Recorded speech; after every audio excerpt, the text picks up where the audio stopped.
Well, alrighty then. It's been an eventful day. Um, yeah, it's been an eventful day, but it's over with now. All the chores are done and everything, and I'm very relieved about that. Rocky is too, as you can see. He's on his pillow, having a sleep, having a rest after a long day of having a rest. He didn't really go out today because it wasn't very nice out. Rocky don't like the cold, and he don't like the snow, and he don't like rain and mud and stuff. But on a nice warm day in the summertime, you'll have a hard time getting them in. I always had a hard time getting them in anyway in the summertime. He'd stay out all night if I let him, which I won't do because there's just too many things around here that would go after him at night. He thinks he would be the hunter, but he would more likely be the hunted, really. Although, to his credit, he is a very skilled hunter. Rocky's no slouch when it comes to hunting, but there's things in the woods behind here and in the field at night and stuff that would have no problem at all taking him out, so he has to be inside after dark anyway. But anyway, I was on a page I belong to about abandoned buildings. I like that sort of thing, the urban exploration thing. And we were talking on there, having a bit of a discussion on there about haunted places and whatnot. And I shared a story about a convent in Eganville. It was a decommissioned Grey Nuns convent that was turned into a domestic shelter. And I stayed there for about 2 months in 1980 when I was 12 years old, after my parents split up. Um, myself, my mom, and my sister, who was only 3 years old at the time. I was 12. There's 9 years between myself and my sister, my youngest sister. We stayed there for about 8 weeks. It was an old Grey Nuns convent in Eganville. And I do tell the story in another video going back.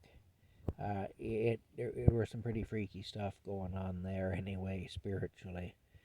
And I saw some things that were pretty wild, and my mom and my sister saw some things too. And anybody who stayed there had experiences. You know, you couldn't be in that building and not have things happen.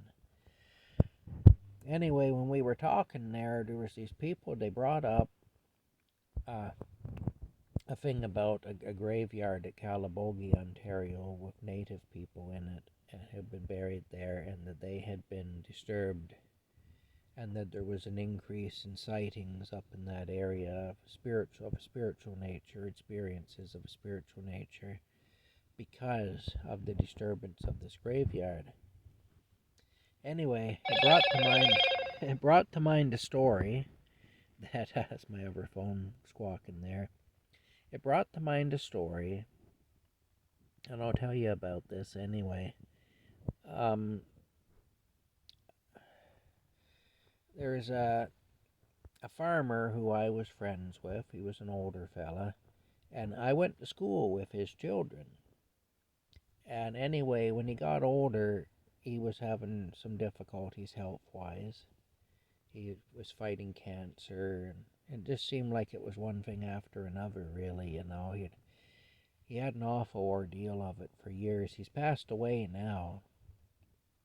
But anyway, he had a terrible ordeal in his later years with his health. It just seemed to be constant, just one thing after another going wrong with him. Anyway, I used to go there to visit him, and I used to help him in the garden and around with different chores and stuff like that, And we were good friends. We were good friends anyway.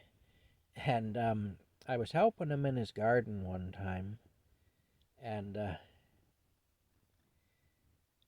there was a tree at the end of the garden.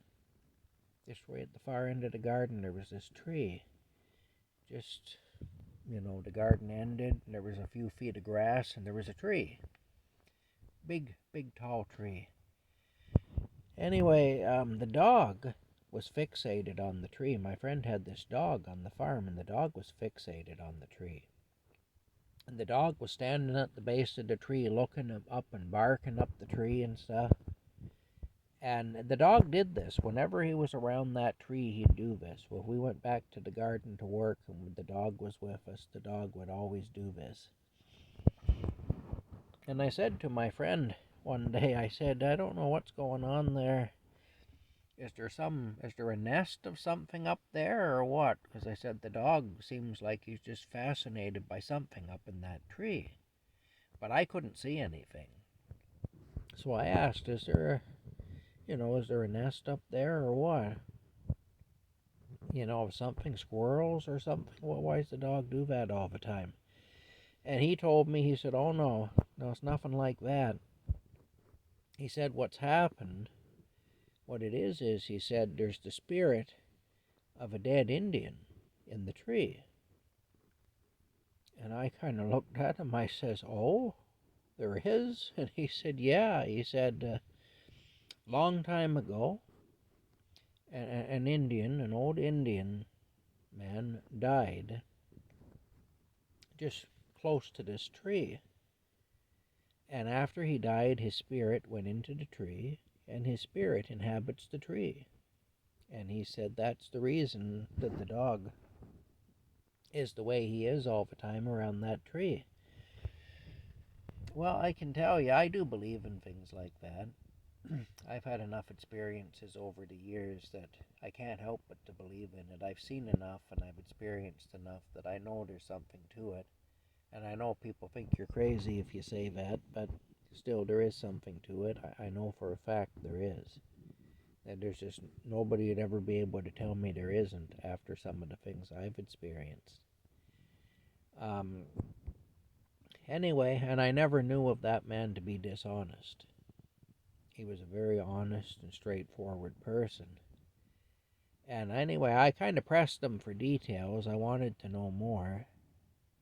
And he said that it would be disrespectful to speak about it, and he didn't want to upset or anger the spirit. And so he said that it was not to be a topic of conversation anyway. And I respected him, I respected. If he told me that, I accepted that there'd be a good reason for it. So I didn't talk about it anymore or ask him for any more details. I just left it alone. I could tell it wasn't something he liked to talk about, that he felt like it would be disrespectful to speak about it. So I left it alone anyway. But yeah, it's quite a story. I mean, and like I say, to me it is plausible. I don't have any difficulty believing it, partially because of the source, because this fellow that was a friend of mine was a very honest person, very honest man, and also because I just believe in stuff like that. I think stuff like that does happen. So anyway, that's the story about the Indian who had taken up residence, whose spirit had taken up residence in a tree. Bye for now.